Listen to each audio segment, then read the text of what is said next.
En l'an de grâce 2018, le duc de Savoie créa, entre autres, son propre podcast. Celui-là même. Depuis, il perdure, traversant le temps comme une épée à deux mains traverse les côtes d'un pourceau.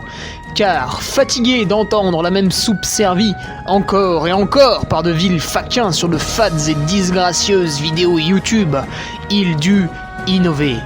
Proposant sa parole, parfois grossière, parfois téméraire quelque peu, incisive mais toujours issue d'un vécu, le duc, sur un format plus ou moins long que lui seul décide, en tant que monarque, traite dans son infinie bonté d'une questionnette qui te taraude. Car il est comme ça, notre duc, humaniste, amoureux du vivant, la main sur le cœur, il veille sur son duché. Puisses-tu, ici, passer un bon moment assis en tailleur au coin du feu ou cavalant sur ton fidèle destrier vers de nouvelles aventures. Pose donc cette hallebarde, débarrasse-toi de ton home et nettoie les taches de sang de ce visiteur qui, troublant ta quiétude, s'est vu embrasser le mur afin de savourer pleinement la divine parole. Paix sur terre, mon ami, et allons-y!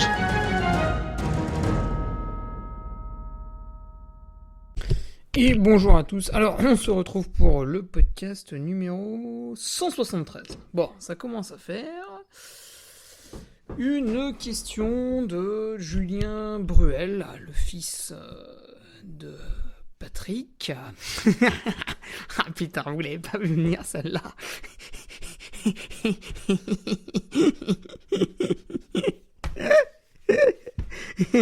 Ah putain, ah putain, j'ai 2 ans. Bon, quelle était sa question? Putain, mais vas-y. Que faire après un ultra qui s'est bien passé? Donc par ultra, il entend sans doute une grande tournée de concert. Moi, j'arrête. Que faire après un ultra qui s'est bien passé? Putain, mais Julien, calme-toi, t'as fait un ultra, ça s'est bien passé, tu veux quoi de plus? Le type est gourmand, c'est pas possible. Bon, on va essayer de lui répondre. Quelques news avant, c'est un classique. Les remerciements aux nouveaux patriotes, voilà quelques nouveaux membres dans la secte. Je rappelle que pour avoir un caractère encore plus identitaire que maintenant, non seulement il y avait des bonnets, non seulement il y avait des t-shirts, des patchs à broder, donc je vous apprends la couture. Je lance, voilà, c'est la nouvelle du jour, je lance les chaussettes Duc Army. Voilà. J'ai eu le petit échantillon par la Chaussette de France, donc c'est la Chaussette de France qui les produit. Donc au moins, plutôt que de financer une usine au fin fond du Bangladesh qui va vous coller un joli stickers, bon, j'ai pas balancé quelques marques, mais voilà, si vous avez des vêtements de grande marque, regardez juste, hein, Made in, oh tiens, Taïwan, oh putain. La Chaussette de France, bah, c'est fait à Troyes. Voilà, Troyes, donc vous ne le savez peut-être pas, mais c'est une ville de France. C'est vilain, mais c'est une ville quand même. Et voilà, bon, à part le fil, hein, qui évidemment n'est pas produit en France, je pense que le plus proche, ça doit être Israël. Vous avez des vrais employés français, donc payés avec un salaire français, donc élevé. Hein, bon. Vous avez une entreprise qui paye ses impôts en France, bah, donc qui en paye beaucoup, hein, encore une fois. Donc vous achetez un vrai produit. Bon, j'irai pas jusqu'à dire du terroir, parce qu'on va pas le bouffer, mais vous achetez un vrai produit. La Chaussette de France, si vous connaissez pas le site, c'est mes sponsors depuis 2017. La gamme s'est pas mal élargie. Alors, le modèle qu'on a personnalisé, c'est le modèle Sierra, qui est un classique, hein, c'est quasiment un des premiers. Donc le truc a été utilisé, réutilisé, remis au goût du jour. C'est un petit peu leur... comment dire ? C'est pas le fleuron de la marque, mais pas loin, tu vois, c'est un ancien, quoi. Lui, les Appalaches et les Kailash, c'est les 3 modèles, je crois, qui étaient là quasiment depuis le début. Donc c'était un bon modèle. J'ai eu les échantillons avant l'UTMB, je me suis permis de les utiliser sur un footing, sur une petite partie de l'UTMB, là, sur la fin de la nuit. Tout à fait confortable. Légèrement plus de tissu que sur les Appalaches. et un petit peu moins de tissu que sur les Kailash. Donc ceux qui me demandent si c'est fin ou plutôt épais, la Sierra c'est entre les deux. Voilà, ça convient. C'est le modèle un peu, tu vois. Alors eux ils disent entrée de gamme. Enfin néanmoins quand vous avez une paire de chaussettes à 19€, on est sur une entrée de gamme pour la chaussette de France parce qu'ils font des trucs de dingo avec la Palache qui est à 30€. Mais sinon globalement vous êtes au-dessus de toutes les autres marques pratiquement. Ce modèle Sierra, bon, il va pas à mi-mollet, hein, comme certains peuvent le faire avec, par exemple, la marque Stance. Il va aller, hop, un petit peu au-dessus de la malléole, là, ça va juste bien vous serrer au-dessus. J'y ai mis les couleurs de la Savoie, le rouge, le blanc, avec un fond noir pour pas que vous puissiez faire trop les cradingues quand même dans la boue.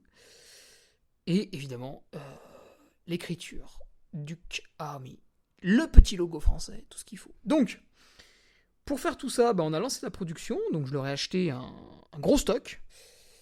Et si vous en voulez, eh bien, j'ai fait une petite prévente sur Ulule. Donc en fait, vous ne me faites pas de dons, vous achetez votre paire de chaussettes.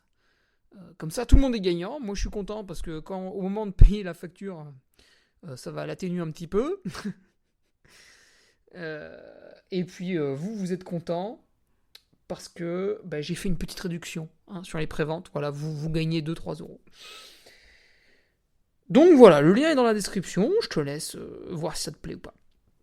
Et ces nouveaux patriotes, eh bien, nous avons passé la barre des 400, justement. C'est aussi pour ça que j'ai fait les chaussettes. Parce que j'avais dit que... Donc quand on a passé la barre des 300, qu'est-ce que j'ai fait ? J'ai fait un site internet, je crois. Non, même pas, je l'ai fait un petit peu avant. Avec le forum privé. Et en passant la barre des 400, voilà, je lance la chaussette. Alors j'ai passé du temps quand même à faire un peu le design, à échanger avec ceux de la chaussette, etc. À voir un peu l'échantillon, tout ça. Voilà, je quand même bricolé. Et voilà. Donc je pense que vous pourrez être content, amis patriotes, ou même d'autres, pour découvrir les produits de la chaussette de France, d'obtenir une chaussette de qualité, à un très bon prix et un petit peu personnalisée. Voilà pour la parenthèse. En tout cas, nous aurons joint dans la semaine Jean-Philippe Ganivet, que j'ai récemment accepté aussi sur le forum. Cyril Clavier, pas vu encore sur le forum. Julien Guillou, Denis Clay, Étienne Valette, Fab Jude, pareil, lui je l'ai validé sur le forum. Jonathan Gélébari, Matt Bay, Frédéric Hughes, Jean-Christophe Nardi, qui aime bien faire un peu d'humour. Jantin, Olivier Gendre, Gab Alcaraz, qui doit être le frère de Mandy, si je ne me trompe pas, qui est une très très bonne coureuse, qu'on peut féliciter pour sa CCC. Wolfgang Teiner et Pierre-Édouard Tounel. Voilà, donc normalement, tous ceux qui se sont mis sur le forum, je vous ai validé dans la matinée. Et pour le Club Strava, je vous ai validé aussi. Après, il y en a qui ont des pseudos.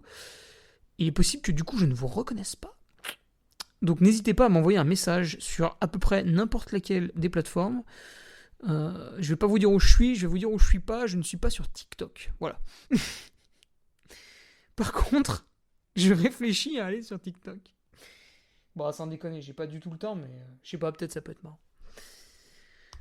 Sinon, que dire de plus ? Pour ceux qui sont déjà patriotes, qui sont déjà sur le forum, j'ai mis un petit doodle pour un petit week-end, là. Voilà, si vous voulez... passer un week-end sympa mi-novembre, j'ai fait quelques propositions. Vendredi dernier, il y avait le CR de l'UTMB sur Patreon, donc un très très long audio d'environ 1 heure sur le pourquoi du comment, qu'est-ce qui s'est bien passé, qu'est-ce qui s'est mal passé, et puis pour la populace, pour tout le monde, pour le gueux standard, eh bien, vous allez avoir le petit CR YouTube. Voilà, je sais, celui qui fait plaisir. Alors, pour ce CR YouTube, j'ai fait comme il y a 2 ans. J'ai fait 3 parties. Pourquoi j'ai fait 3 parties ? Parce qu'il y a eu 3 parties dans ma course, en fait. Il y a eu un peu l'euphorie du début. Bon, qui a quand même duré 6-7 heures. On est sur une euphorie, ça y allait quand même, niveau euphorie. On a eu... les problèmes et une fin de course pas mal. Voilà. Donc j'ai fait 3 vidéos sur 3 tons différents, puis je vais vous en sortir une par semaine. Attention, on est sur du teasing de ouf là. Donc voilà, je la mets demain, jeudi, sur le YouTube. J'essaierai de faire des alertes un peu partout pour que vous la ratiez pas, mais bon, normalement, vous êtes quand même des gens plutôt intelligents. Donc je vous fais confiance. Que dire de plus au niveau des news ? Bah, pour ceux qui courent ce week-end, on se retrouve au Serche-Trail, je serai encore animateur, comme l'an passé. Gourmands comme ils sont, ils ont fait un 45 km en plus du 60 et du 26. Pourquoi pas ? Donc on va se régaler. La météo est annoncée bonne le dimanche. Voilà. Donc Serche-Trail. Si vous n'êtes pas loin, n'hésitez pas. Il reste des dossards. Vous ne serez pas déçus. C'était une très très bonne organisation. Vous avez le chronométrage par Live-Try. Donc ça, c'est assez exceptionnel. Ils prennent la peine de m'embaucher, moi, en tant que speaker professionnel. Et également, en la personne de Martial, de mettre un sonorisateur professionnel. Donc vraiment, on peut se régaler. Pour ceux qui y vont déjà, il y aura le stand bière de récup. Donc si vous voulez récupérer des bières là-bas, n'hésitez pas à lui faire un petit message. Il va emmener quelques cartons. Mais je sais que par exemple, au Teen Try, il est revenu bredouille. Il a tout vendu. Donc méfiez-vous, ça peut partir vite. Voilà. Et puis après, on sera à Serponçon, mais on aura le temps d'en reparler. Donc la question du jour. Que faire après un ultra qui s'est bien passé ? Déjà, s'auto-congratuler, être fier de soi. Voilà, ça déjà c'est la base. Il faut être content. Julien, moi j'ai envie de te féliciter. 51e de la TDS, en 25 heures. Franchement, bravo. Franchement bien. Voilà. Évidemment, cette TDS, il y a eu le décès du coureur tchèque, c'est dramatique, c'est dommage, c'est quelque chose qu'aurait...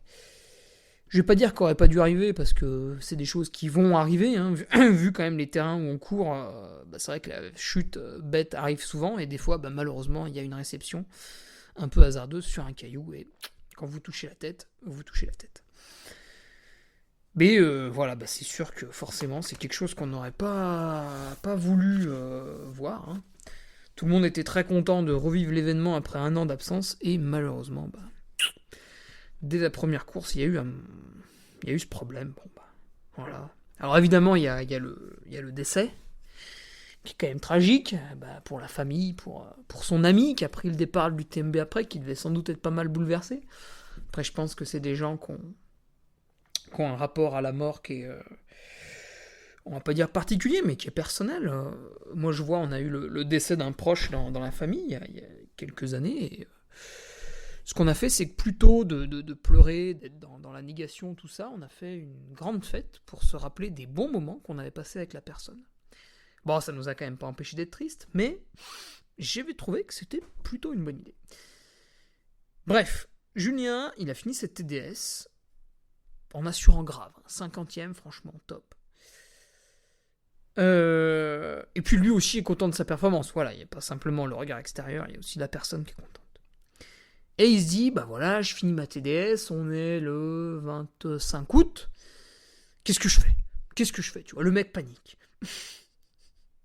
Il est jeudi, 16h de l'après-midi, mercredi, 16h de l'après-midi à Chamonix. Le mec a fini, il est content. 25 heures d'effort, mais tout de suite, il se dit, putain, qu'est-ce que je fais maintenant ? Alors, Julien, moi, j'ai envie de te proposer 3 options. La première, c'est celle que j'ai jamais fait. Enfin, en tout cas, pas en trail. Voilà, première option, c'est la coupure. Mais la belle grosse coupure annuelle, tu vois. C'est l'option, j'appellerais ça assurer le coup. C'est-à-dire, voilà, t'as fait un ultra. Donc non seulement la préparation a été longue, difficile, elle a entraîné peut-être des sacrifices au niveau de la famille, au niveau du travail, ou peut-être pas, pas forcément. Mais en tout cas, il y a eu des moments durs, ça j'en doute pas, je connais. La course, même si t'es content et que t'as mis que 25 heures entre guillemets, a dû être dur, il y a dû avoir des moments difficiles, des moments où tu souffrais, des moments où tu savais pas forcément si t'allais arriver en bonne santé, etc. Une fois que t'es arrivé, j'imagine que le lendemain tu faisais pas trop le mariole, bref, ça a été difficile. Et derrière, on peut très légitimement s'accorder une longue pause. Quand je parle de longue et vraie coupure, je sais pas, on va parler de 3 semaines sans sport, tu vois, un truc comme ça. Un mois, pourquoi pas un mois? Alors on peut faire plus aussi, après, franchement, quand je faisais du vélo, je faisais des coupures de 3 semaines en octobre.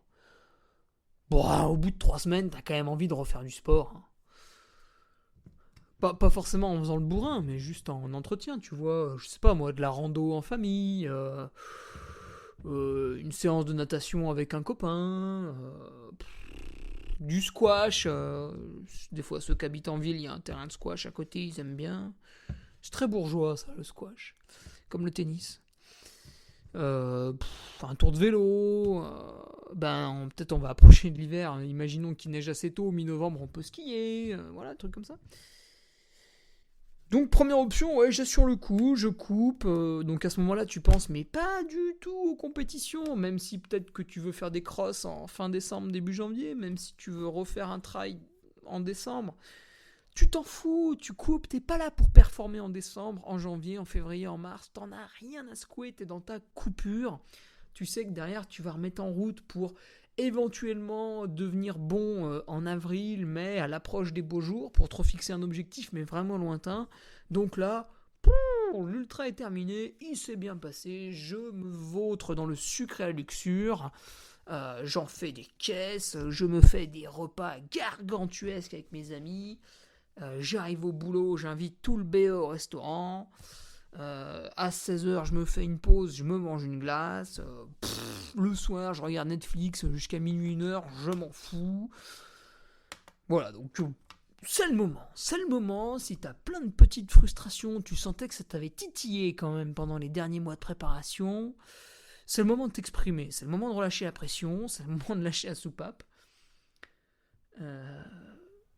Parce que si tu te frustres encore un petit peu, il y a un moment donné, ça va péter, tu vois.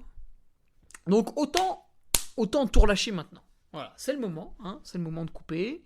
La satisfaction du travail accompli, c'est le moment de lâcher prise, d'oublier peut-être même que tu es sportif pendant un mois et de passer complètement à autre chose. On peut aussi couper vraiment sur le plan mental, c'est-à-dire relâcher un peu au niveau de la bouffe, relâcher un peu au niveau du sommeil. Alors moi je suis pas totalement pour cette option parce que je suis quand même dans une optique de santé à long terme, c'est-à-dire qu'à 70 ans j'ai pas envie d'être un légume. Donc, tu vois, j'ai envie, si j'ai, je sais pas moi, des petits-enfants ou une petite nièce ou n'importe quoi, de faire des activités avec eux, ou si à 70 ans j'ai envie de me promener pendant 5 heures dans la montagne, j'ai envie de pouvoir le faire encore, etc. etc. Donc j'ai une optique santé qui, voilà, tous les jours je vais bien dormir, bien manger, des fois un peu moins bien que d'autres, mais quand même en gardant une certaine rigueur. Par contre, ça m'empêche pas du tout de prendre une murge intersidérale le samedi. Voilà. Mais je vais plutôt être dans une philosophie où je vais être quand même relativement strict la majeure partie du temps et me faire un gros plaisir dans la semaine. Voilà. C'est d'ailleurs un petit peu ce que j'ai fait après ce UTMB. Et l'idée, voilà, c'est de ne pas avoir de course en tête. Pour que vraiment, mentalement, ça déroule, tu vois. Parce que, imagine que tu coupes, mais de manière militaire. C'est-à-dire, tu dis, ouais, je m'autorise 2 semaines sans sport, et après je reprends parce que début décembre, je veux faire le trail de la saucisse dans le petit village de... Oui, bon, d'accord. Donc effectivement, tu auras fait 2 semaines sans sport, mais finalement, tu auras eu cette épée de Damoclès tout le temps au-dessus de la tête, parce qu'au bout de 2 semaines, ça y est, c'est fini, c'est la reprise. Moi, je serais plus, si tu pars dans l'optique, dans cette option 1, là, de couper, de te dire, bah voilà, je m'en fous de la compète, du sport, je vis ma vie. Donc tu rentres du boulot, t'es un peu fatigué, tu te fais un pique-nique au bord d'un cours d'eau, ou tu glandes devant la télé. En ce moment, il y a des débats passionnants sur Touche pas à mon poste. Hein. Vous avez un hystérique qui parle à un hystérique, c'est formidable. Non mais vous regardez, franchement, des fois ça vaut le coup. Pour vous dire, ah ça va, moi je suis normal. Vous rentrez, vous avez envie de jouer, je sais pas, un jeu vidéo, vous le faites. Vous avez envie de vous promener dans le parc avec vos enfants, vous le faites. Vous en foutez, quoi. Vous prenez la vie comme elle vient, quoi. Le soir arrive, qu'est-ce que je fais? Je me sens de mon esprit, tiens, j'ai envie de quoi? Ah, je vais aller en marchant au camion à pizza, je vais discuter avec le mec en commandant une, etc. Je vais boire une bière en attendant qu'il me la fasse, etc. Ou à l'inverse, au bout de 2 semaines, je sais pas, vous rentrez, vous dites putain, tiens, il fait encore beau là ce soir, il fait bon, peut-être je vais aller rouler de 18h30 à 20h là, vous faites une petite sortie sympa, une petite côte un peu tonique, voilà, pourquoi pas. Mais dans la tête, il n'y a pas d'entraînement structuré, il n'y a pas de contraintes, il n'y a pas de course prochainement, c'est la détente. Voilà. Ça dure 3 semaines, ça dure 1 mois, ça dure 5 semaines, c'est pas grave. Ça, c'est l'option 1. Moi, je dirais que c'est quand même la plus sympa, parce que vous avez été plus ou moins strict tout le reste de l'année pour vous amener dans la meilleure des formes à vos courses de prépa, qui elles vous ont amené dans une forme encore meilleure pour votre objectif de l'année, qui était, dans le cas de Julien, probablement la TDS. Ensuite, vous avez ceux qui, comme moi, parce que du fait de mon travail, j'ai des disponibilités en hiver, vont être amenés à planifier un objectif durant l'hiver. À ce moment-là, il y a 2 options pour ces gens-là. Donc, l'option numéro 2, après l'option numéro 1 de la coupure, l'option numéro 2, c'est celle que je fais cette année. Ah, quelle est-elle ? C'est, j'optimise ma récupération dans le but d'avoir un prochain objectif. Alors, prenons mon cas. Au lieu de déblatérer de quelque chose de fictif, je vais parler de quelque chose que je connais. Cette année, je vais participer à l'Endurance Trail des Templiers. Oui, alors quand j'ai posté un petit statut en vous disant « Oh là là, quelle course faire en fin d'année ?» En fait, je pensais plus à décembre. Voilà. Mais pour mi-octobre, fin octobre même, c'est le 22 octobre, je vais faire l'Endurance Trail des Templiers. Alors pourquoi ? Eh bien, je m'en suis rappelé début juillet que j'avais mon dossard de 2020 qui avait été reconduit à l'année 2021. Donc je suis inscrit sur l'Endurance Trail des Templiers. Et finalement, j'en suis pas mécontent. Alors j'aurais pu faire le Grand Trail des Templiers parce que exceptionnellement, c'est un week-end où je travaille pas, le 22, 23, 24 octobre. C'est d'ailleurs le seul avant mi-novembre. J'aurais pu refaire le Grand Trail des Templiers, mais bon, je l'ai déjà fait en 2016. C'est pas une course où je suis spécialement attiré parce que c'est pas trop ma tasse de thé au niveau du format. Après, j'avais bien aimé. Mais l'Endurance Trail, déjà, j'ai jamais fait. J'aime bien Millau, je trouve ça joli, les côtes, tout ça. Et sur l'Endurance Trail, en fait, il y a la section du début là qui est un peu plus sympa avec des petites bosses dans le plateau, donc on redescend, on remonte. Et il y a la section vers le Causse Noir qui est absolument fabuleuse. Je crois qu'on l'avait faite pendant l'intégrale des Causses, mais je n'en ai que très peu de souvenirs parce qu'on y était passé de nuit, et là on va être au petit matin normalement. Donc je suis très content de faire l'Endurance Trail. Et aussi parce qu'une fois arrivé au cadre, on m'a pas remonté la Puncho.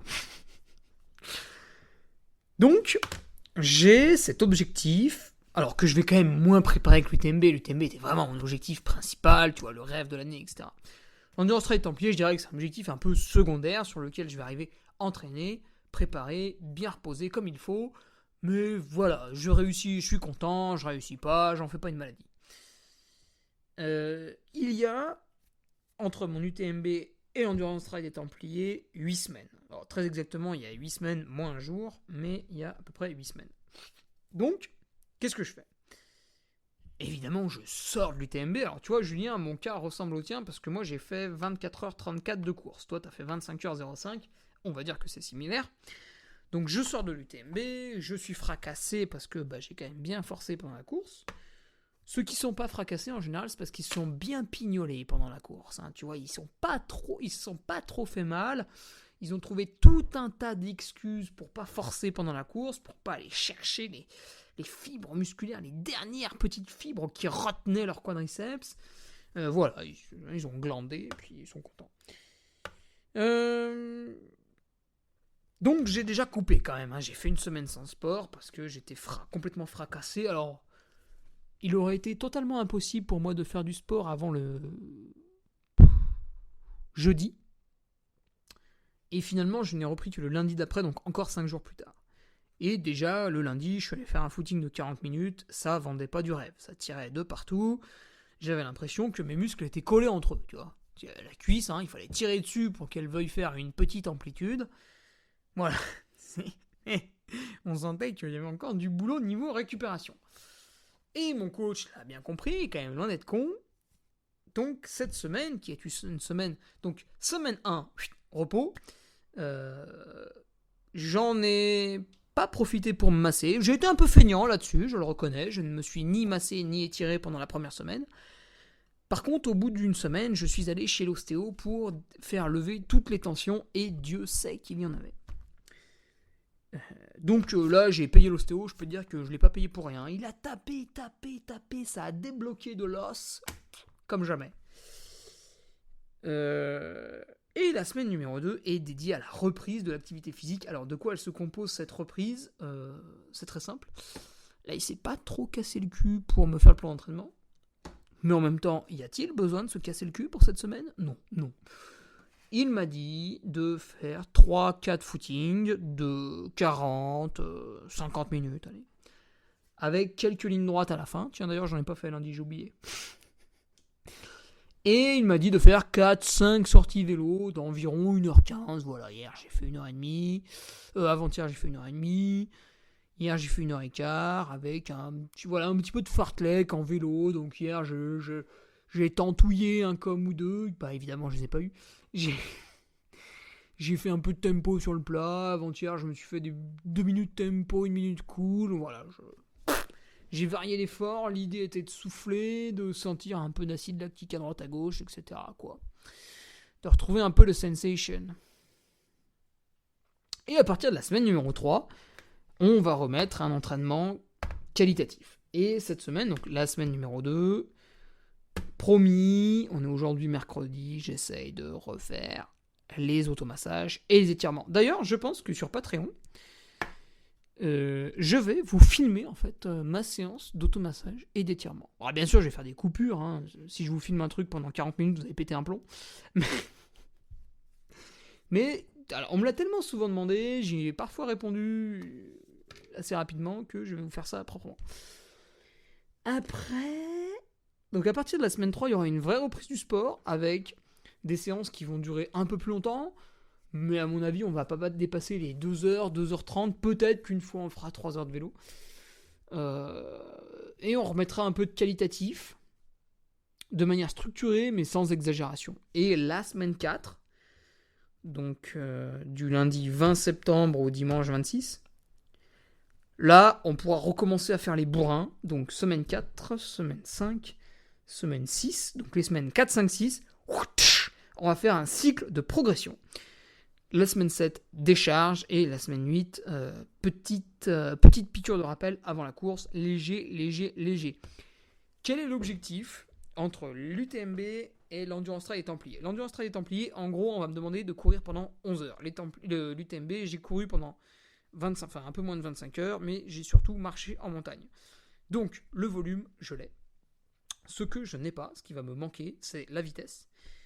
Donc, on va pas faire de sorties longues, ou très très peu par rapport à d'habitude, et on va faire des petits entraînements toniques, rapides, que ce soit en côte, parce qu'il va falloir courir en côte au Templier. Alors, il va plus falloir faire un mini-trot relativement économe que du seuil de malade, mais néanmoins, il faudra courir un petit peu. Et à plat, par contre, il faudra un tempo relativement élevé. Donc je pense que le coach va me tartiner de séances de tempo de 15, 16, 16,5 km/h sur la fin. Voire même 17 s'il est vraiment salopard. Et quelques petites séances de VMA à plus de 20 km/h parce que pour tirer tout ça vers le haut, à un moment donné, il va falloir tirer aussi sur la VMA. Ça, c'est l'option 2. C'est une option que je trouve raisonnable, même si je la trouve un petit peu moins raisonnable que l'option 1, qui est quand même la vraie option santé. Néanmoins, l'option 2 permet de se faire plaisir sur une course, pas trop longtemps après l'UTMB. Donc, si vous êtes mordu de dossard, ou si la privation à cause du Covid, à cause des décisions gouvernementales prises par rapport au Covid, si cette disette de dossard vous a manqué et que vous avez quand même envie d'en remettre un, cette option 2 me paraît assez raisonnable pour se faire plaisir dans l'automne. Et ensuite, je conclurai le podcast avec l'option 3. L'option déraisonnable. celle que j'ai fait en 2019. Voilà, encore une fois, je vais te parler de ce que je connais. C'est l'enchaînement. Alors tu vas me dire, mais t'es complètement malade d'enchaîner un ultra avec autre chose. Alors, je ne vais pas vous proposer un enchaînement à la Luca Papi ou à la Claire Banwarth, qui est le phénomène 2021. Ce sont un coureur et une coureuse que je respecte beaucoup, que j'aime beaucoup, qui sont très sympathiques, qui sont aussi très rigolos, mais c'est mon point de vue. Je les laisse faire, c'est leur vie, ils font ce qu'ils veulent, ils sont grands. Mon point de vue, c'est que au niveau des hormones, ils vont quand même taper dedans à faire un ultra par semaine et qu'un jour, il va y avoir un gros problème. Alors, concernant Luca Papi, il fait ça depuis très longtemps. Donc, peut-être qu'il est juste, il a juste un corps qui est bizarre. Enfin, pas comme nous, en tout cas. Après, je pense que c'est un peu décevant, parce que du coup, Luca Papi, il finit jamais devant, alors qu'il serait en capacité, sur des ultras où il n'y a pas un très très gros niveau, de venir se faire plaisir sur un petit podium. Bon, je pense qu'il s'en fout, et qu'il est heureux comme ça, et tant mieux pour lui. Mais le compétiteur que je suis ne peut pas s'empêcher de se dire « Ah putain, c'est dommage quand même ». Bon, chacun son kiff. Et Claire, par contre, a déjà eu des soucis de santé par le passé, et donc, là, avec les enchaînements qu'elle fait, je pense que, malheureusement, ça va revenir. Donc je ne vous conseille pas l'enchaînement, un ultra chaque semaine. Par contre, ce que j'ai fait en 2019, c'est un UTMB. J'étais très déçu pour différentes raisons. Donc là, tu peux remonter sur ma chaîne YouTube pour retrouver le compte-rendu de l'UTMB 2019. Bon, ça va te prendre 2 minutes avec la molette de la souris. Et c'est après cet UTMB en 2019, 4 semaines plus tard, j'ai fait encore une fois un effort de 24 heures. Donc à l'UTMB, j'avais mis 25h40 en 2019, et 4 semaines plus tard, je me suis fait mon défi 24 heures de D+, D-. Donc je montais une bosse, je la descendais, je la remontais, je la redescendais, etc. pendant 24 heures. Un truc de gros débile. Entre les deux, il y avait 4 semaines. Et j'ai été très fort, très très fort, sur le défi 24 heures. Autant l'UTMB, je l'ai un peu raté pour plusieurs raisons. Bon, j'en ai quand même chié. À la fin, franchement, j'étais cassé. Mais le défi 24 heures, physiquement, je trouve que j'étais au top. Bon, après, ma performance, finalement, a été battue par quelques mecs, et même une nana, Élise Delannoy, bravo elle, parce que ma pente était trop longue, trop technique, trop de virages, etc. Donc, à refaire. Déjà, j'encourage Stéphane Brognard qui va le tenter le 18 septembre. Je pense que lui peut viser les 18 000. Bref. Néanmoins, physiquement, j'étais satisfait de ma performance. Donc, ça veut dire que j'ai réussi à faire un ultra et 4 semaines plus tard, un effort type ultra, les deux à un niveau de performance relativement acceptable. Comment j'ai fait ? J'avais pas tout optimisé. Semaine après l'UTMB, j'ai fait exactement comme en 2021, j'ai fait YOLO. J'avais envie de faire un truc, je le faisais. Néanmoins, je crois que j'ai repris le sport assez vite avec du vélo au bout de 4-5 jours. Bon, du vélo balade, mais du vélo quand même. Et un footing au bout d'une semaine, au lieu de 10 jours cette année. Après, j'étais une semaine en vacances en Italie. Et là, j'ai fait beaucoup de sport. Je crois que j'ai quand même fait 20 heures de sport. J'ai fait des sorties vélo d'environ 2h, 2h30. Avec des coms à l'intérieur pour m'amuser. Et j'ai fait des petites randos à pied. Et un petit footing, je crois. Mais je suis pas sûr. Par contre, les 2 semaines juste avant le défi, je n'ai fait que des séances spé. Je pense que 3 ou 4 fois dans la semaine, je faisais des navettes. Parce que pendant 24 heures, j'allais faire des navettes. Alors, je faisais pas des navettes de gros bourrins, parce que le but, c'était justement pas de faire du volume, j'en avais déjà fait avant l'UTMB. Mais des petites navettes un peu courtes pour se rappeler l'effort. Et voilà comment j'ai réussi à enchaîner le temps. Donc Julien, si je veux résumer, voilà, t'as 3 options face à toi. L'option 1, voilà, celle qui va vraiment privilégier la santé au long terme, c'est « Wouh ! Je laisse couler, je me fixe un objectif plus tard !» Vraiment plus tard. En mars, tu vois, il y a le trail du Ventoux, le trail du Vulcain, il y a la Trans-Grand Canaria, il y a peut-être les nouvelles courses UTMB 2022, il va y avoir le calendrier qui va bientôt sortir. Donc voilà, option 2, j'enchaîne. J'ai un dossard pour les Templiers, j'ai un dossard pour la Maxi Race, j'ai un dossard pour un peu plus tard la Saint-Élion. Les courses qui ont été décalées, Transvulcania, Maxi Race Madère, elle a sa vraie date. Le Mute a été décalé le 20 novembre. Ou des courses un peu plus locales et sympathiques. Donc je vais animer les 30-31 octobre le Roya Urban Trail. En fait, il n'a rien d'urbain. Vous partez de Roya, vous allez au Puy-de-Dôme et vous revenez. Ça fait 50 bornes, c'est topissime. Voilà, donc imaginons que vous ayez un objectif milieu fin d'automne. Eh bien, l'option 2, j'optimise pour le prochain objectif. Et vous êtes un gros taré, vous êtes un mordu de dossard, vous avez quasiment une addiction à ça, ou vous voulez vous coller un défi personnel. Il y a l'option 3, ou alors vous avez envie de voir ce que ça fait d'enchaîner. Voilà, ça peut être aussi une expérience personnelle. Eh bien, il y a l'option 3, j'enchaîne, mais tout de même avec une certaine raisonnabilité. Moi, j'ai réussi en séparant les 2 courses de 4 semaines. Voilà. Franchement, moins, ça me chauffe pas. Allez, je te laisse ici. On se retrouve vendredi sur Patreon pour une petite vidéo massage étirement.